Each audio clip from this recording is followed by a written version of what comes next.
Question number 8 क्या कह रहा है? कह रहा है rain drops of radius 1 mm, बारिश की बूंदें जिसका रेडियस 1 mm है। बारिश की बूंदें जिसका रेडियस 1 mm है, 1 mm है, and mass 4 milligram, 4 milligram. Milligram को हमने बदल दिया किलोग्राम में, मिलीग्राम को हमने बदल दिया किलोग्राम में, -6 किलोग्राम। और falling with a speed of 30 metre per second.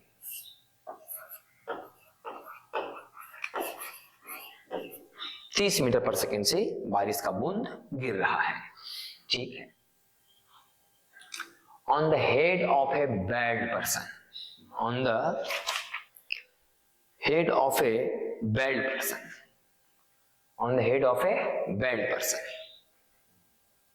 चलो ठीक है भाई, गिर रहा है बैड पर्सन पर। The drop slaps on the head, मतलब बालों ने मेरे जैसे आदमी पर। The drop slaps on the head and comes to rest. गिरा, बिखर गया, रेस्ट में आ गया। मैंने कि 30 से चला था और आ गया, आपको समझने कैसे दिखा रहे हैं, रेस्ट में आ गया, मतलब वेलोसिटी हो गया 0। तो जब सर पर टकराया होगा तो 30 से टकराया होगा, और 30 से टकराया हो गया 0 वेलोसिटी से, रुक गया। Assuming main point, equivalently that the drops cover a distance equal to their radii on the head. अब 30 से टकराइवे किया तो 30 से टकराया और रुक गया, और मुझे कितना दूर चला, कितना दूर चलेगा, जरा जूम कर लीजिए कि उतना ही दूर चला हेड पर जितना उस ड्रॉप का रेडियस है। Assuming equivalently that the drops cover a distance equal to their radii on the head. Head पर अपने रेडियस के बराबर डिस्टेंस कवर किया। आप मतलब ये सोचें तो यहां से यहां तक का जो बीच का डिस्टेंस है वो रेडियस के बराबर है। तो ऐसा सोचो कि 30 मीटर पर सेकेंड से आ रहा था और इसका वेलोसिटी हो गया 0, 10⁻³ मीटर चलने के बाद। ये हो गया एक तरह से displacement. Estimate the force created by each drop on the head. बताओ हर एक ड्रॉप कितना फोर्स लगा रहा है, हर एक ड्रॉप कितना फोर्स लगा रहा है। बहुत सारा तरीका हमारे पास है, हम ये भी निकाल सकते हैं फोर्स बराबर rate of change of momentum, लेकिन उसके लिए हमें निकालना होगा कि यहां से यहां तक आने में समय कितना लगा। और निकाल सकते हैं तो बड़ा बात नहीं, बहुत आसानी से निकाल सकते हैं हम लोग। और फिर rate of change of momentum कि final velocity minus initial velocity, या final momentum minus initial momentum, ये भी कर सकते हैं। बहुत सारा ऑप्शन है, जो मन हो करिए, कोई दिक्कत नहीं। हम क्या करने जा रहे हैं जो बता दें आपको। पहले हम चेंज इन मोमेंटम से निकालने जा रहे हैं। फोर्स बराबर rate of change of momentum के हिसाब से हम सॉल्व करेंगे, ठीक। तो चलिए हमको निकालना है कि estimate the force acted by each drop on the head, कि ड्रॉप ने हेड पर कितना फोर्स लगाया, ड्रॉप ने हेड पर कितना फोर्स लगाया। तो फोर्स बराबर rate of change of momentum delta P by delta T बराबर final momentum minus initial momentum और बटा जो समय लगा। फाइनल मोमेंटम तो हो जाएगा जी 0, फाइनल मोमेंटम तो हो जाएगा जी 0, और माइनस इनिशियल मोमेंटम हो जाएगा मास इंटू वेलोसिटी। तो 30 × 4 120 × 10⁻⁻6, अब बटा टाइम। अब टाइम कैसे निकलेगा, निकाल लेते हैं ऐसे टाइम कि 30 यहाँ 0। आपको एक तरीका पता होगा कि हम लोग ऐसे निकालते थे पहले, एवरेज वेलोसिटी बराबर u + v/2, इस तरह से आ जाएगा एवरेज वेलोसिटी का मान 15, और टाइम बराबर आ जाएगा टोटल डिस्प्लेसमेंट बटा एवरेज वेलोसिटी टोटल डिस्प्लेसमेंट हो गया 10 के पावर -3 अब बटा 15, 10 के पावर -3 बटे 15, यहाँ भागा दो 10 के पावर -3 बटे 15 से, 15 चला जाएगा ऊपर, तो आ जाएगा कि -120 अगुने 15 अगुने 10 के पावर -6 अगुने 10 के पावर फिर +3, ये -3 ऊपर जाएगा तो +3, तो इस तरह से बचेगा -12 अगुने 15 और 3 0 1 0 4 0, बाकी बचा -2, तो 12 10 120 और 12 बचे 60, 120 और 60 180, तो 180 का मतलब -1.8 न्यूटन। ठीक है भाई, ये हो गया फोर्स। ये क्या हो गया हम लोग का फोर्स। फोर्स क्या होता है? Rate of change of momentum. अच्छा, फाइनल मोमेंटम 0, इनिशियल मोमेंटम हो गया इतना। अगर हम आप थोड़ा अच्छा से समझे तो इनिशियल मोमेंटम का डायरेक्शन किधर था? इधर नीचे की ओर था, तो वास्तव में आया -j। ये वास्तव में पी आई क्या है? -j, ये -j में चल रहा है। ये पी आई का डायरेक्शन किधर है? -j की ओर है। पी आई का डायरेक्शन किधर है? -j की ओर है, तो -j लिख लो। तो ये जो आएगा किधर आएगा? -j की ओर आएगा। इसका मतलब ये सब कुछ किधर की ओर आएगा? -j की ओर, और माइनस माइनस अगर देखो तो प्लस 1.8 न्यूटन जे। ये हो गया फोर्स बराबर rate of change of momentum. Force बराबर क्या निकाले? Rate of change of momentum. आप रेट ऑफ चेंज किसका निकाल रहे हैं? ड्रॉप का। किसका निकाल रहे हैं? ड्रॉप का। तो ड्रॉप का जो rate of change of momentum है वो ड्रॉप पर लगने वाला बल का डायरेक्शन बताता है।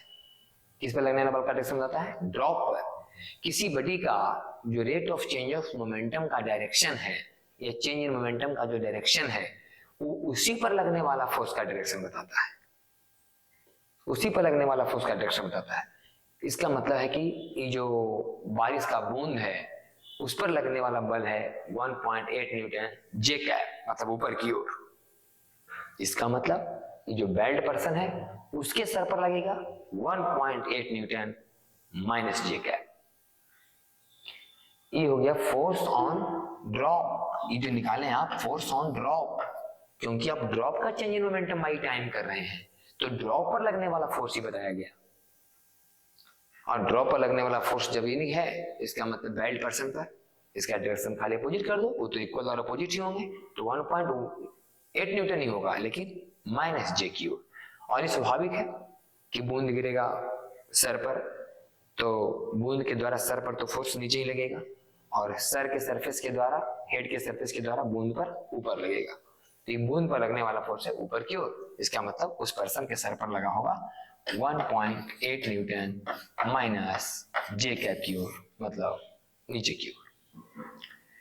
तो खैर इसका मैग्नीट्यूड ही लगभग पूछ रहा है, तो 1.8 न्यूटन। चलिए नेक्स्ट आ जाते हैं question number 9।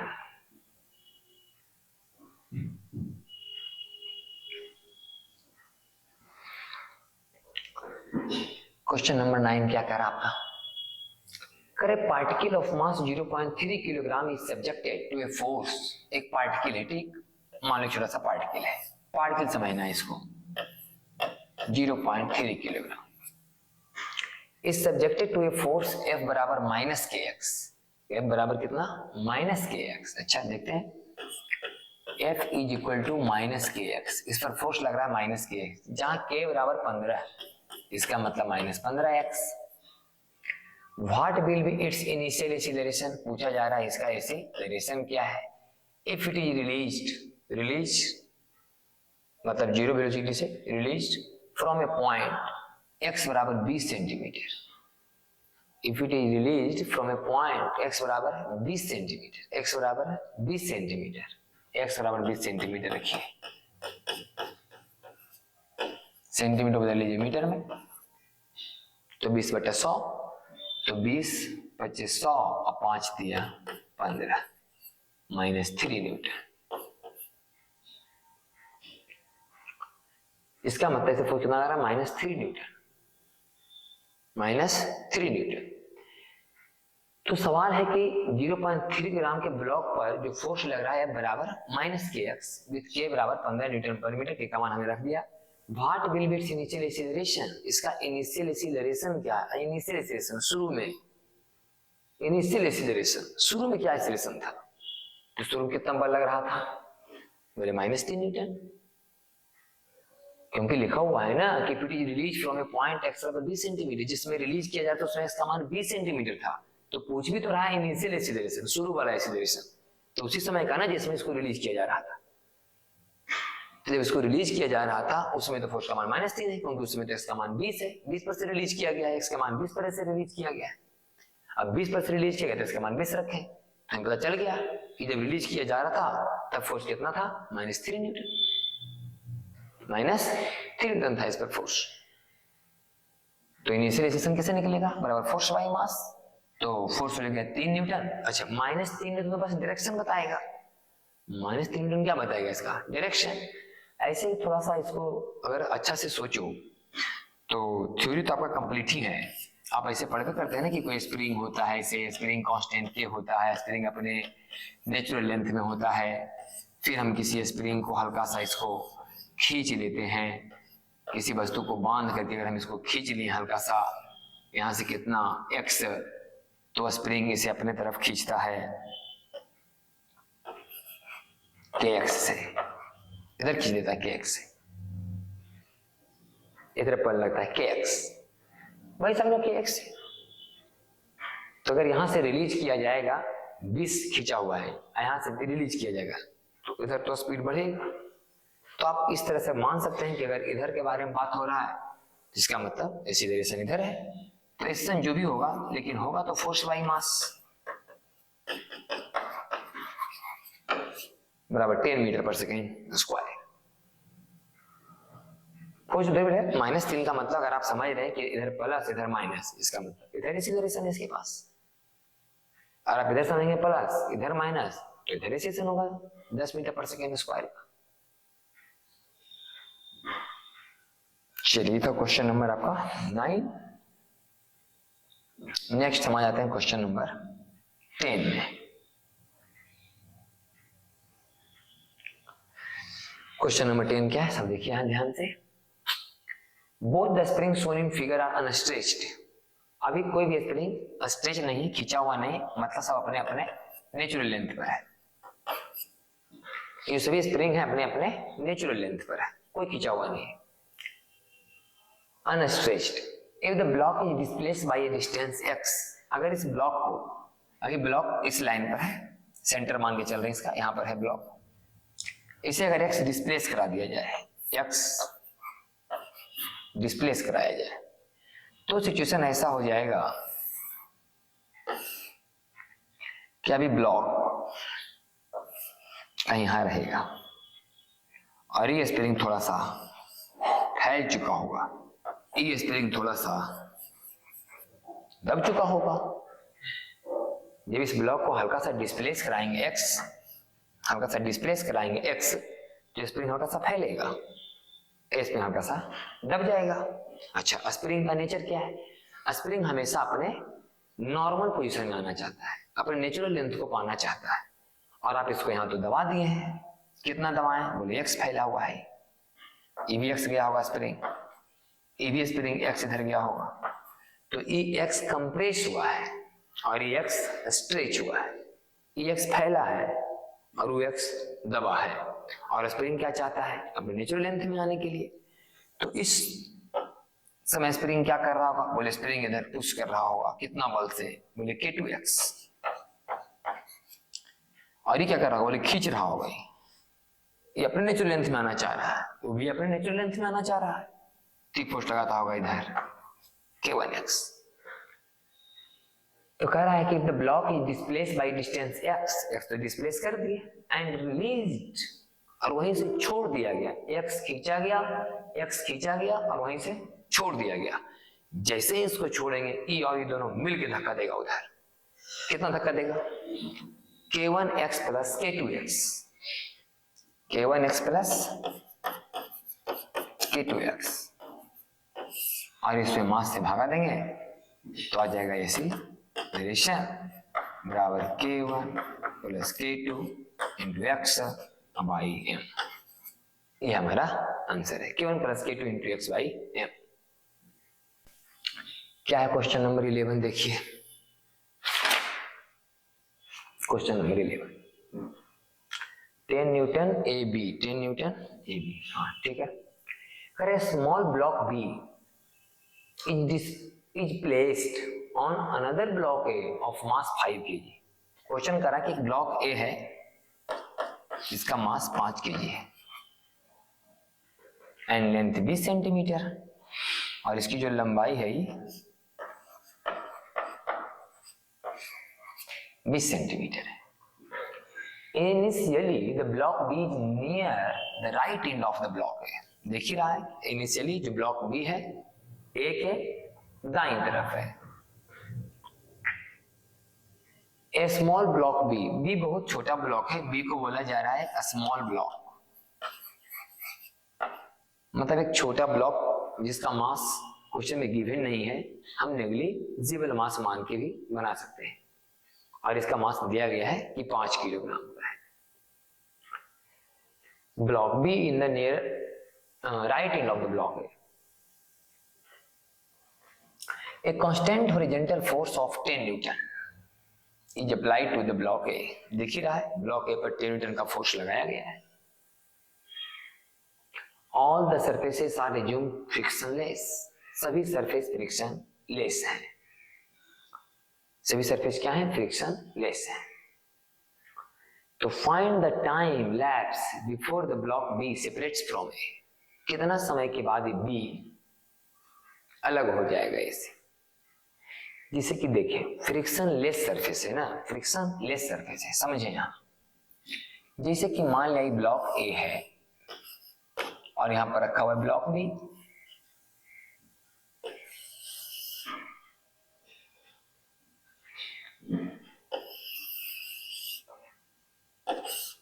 All the surfaces are frictionless, और यहां भी फ्रिक्शनलेस, दोनों के बीच।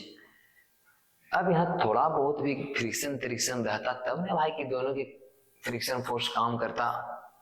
तो मान लिया जाए कि ई इस पर रखा हुआ था, तो मान लिया जाए कि ई वाला ब्लॉक इससे कभी साथ भी चल सकता था, माने ज्यादा रुखड़ा रहता तो साथे जाता, कम रुखड़ा रहता तो थोड़ा धीरे धीरे पीछे की तरफ भागता। एकदम स्मूथ है, पूरा का पूरा चिकना है।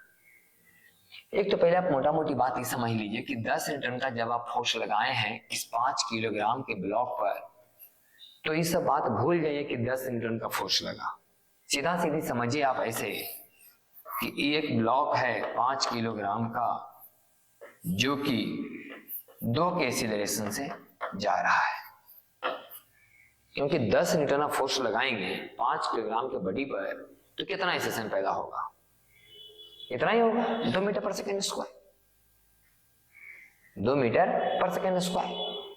अगर इस पर ही ब्लॉक रखा होता बी भी, और बी का कुछ मास दिया हुआ होता, तब कहते कि 10 बटा और फिर 5 प्लस बी का मास भी जोड़ते।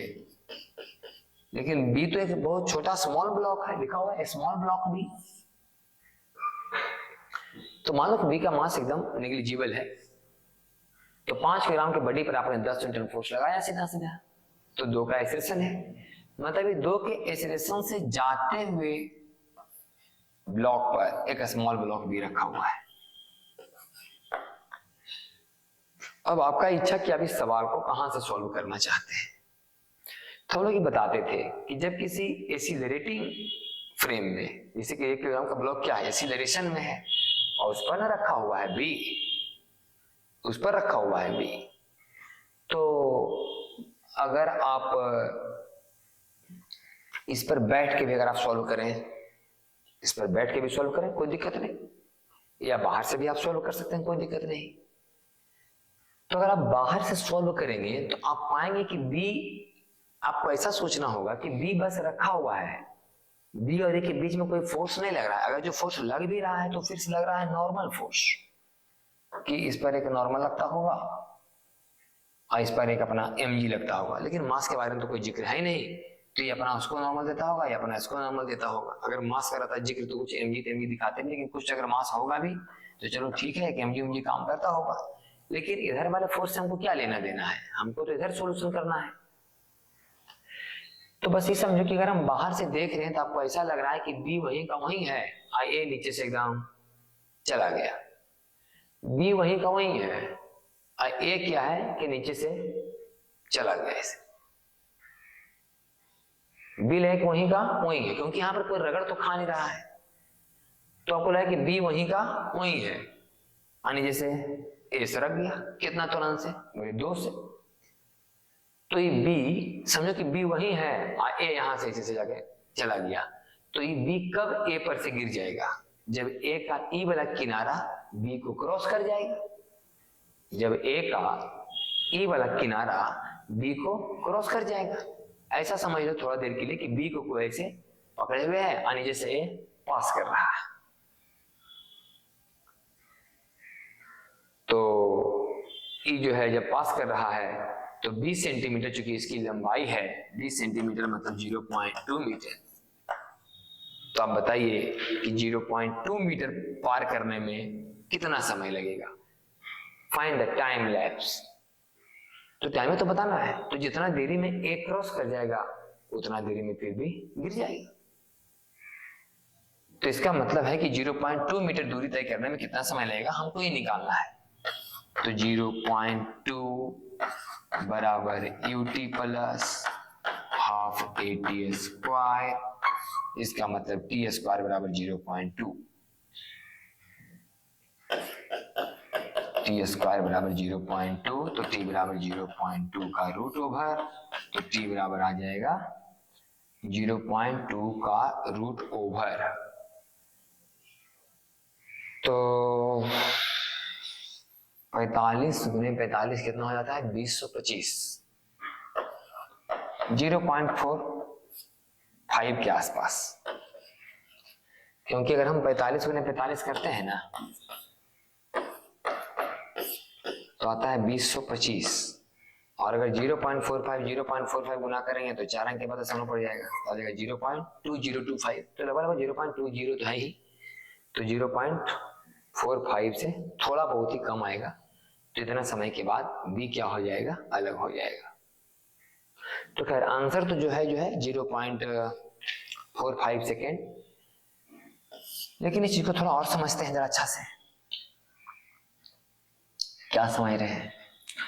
अभी तो हमने आपको इस समझ के बताया कि हम बाहर से देख रहे हैं कि ए तो जा रहा है, अभी वहीं का वहीं है।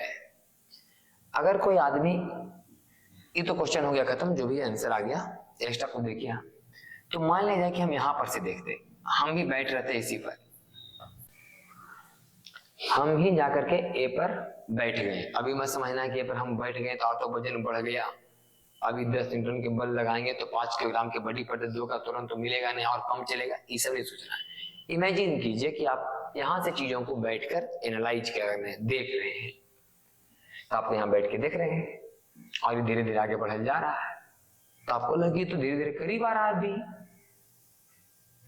सच्चाई आप बाहर से कोई देखा था, तो बाहर से देख रहा है कि बी वही है, आई नीचे से सरक गया, लेकिन इसको समझ लगा, इसको लगा कि हम तो ए पर बैठे हैं तो रुक ले हैं, अब बी आ रहा है इधर से, बी इधर से आ रहा है, तो आपको पता है सीडो फोर्स वाला कंसेप्ट कि जब कोई एसिलरेटिंग फ्रेम में, जब कोई एसिलरेशन से चल रहा सिस्टम पर बैठ के किसी चीज को देखता है तो पहले उस पर एक सीडो फोर्स का कहानी हम लोग लगाते हैं। कैसे लगाते हैं कि चल रहा है जिस पर बैठ करके वो कितना से जा रहा है, 2 से, इसका मतलब जिधर जा रहा है उसका अपोजिट, इस पर एक फोर्स लगाओ, मास इनटू एसिलरेशन, हमको फोर्स से क्या मतलब, बस एसिलरेशन समझो कि 2 मीटर पर सेकेंड स्क्वायर से इधर आ रहा है, इसको लगेगा, इसको लगे तो रुकल है ए, बी ही आ रहा है 2 से, ठीक है, अगर बी ही आ रहा है 2 से तो फिर भी तो 20 सेंटीमीटर न चलना होगा, 20 सेंटीमीटर चलने के बाद ही गिर जाएगा, तो फिर तो आप वही सोल्व करेंगे कि 20 सेंटीमीटर चलने में कितना समय लगा।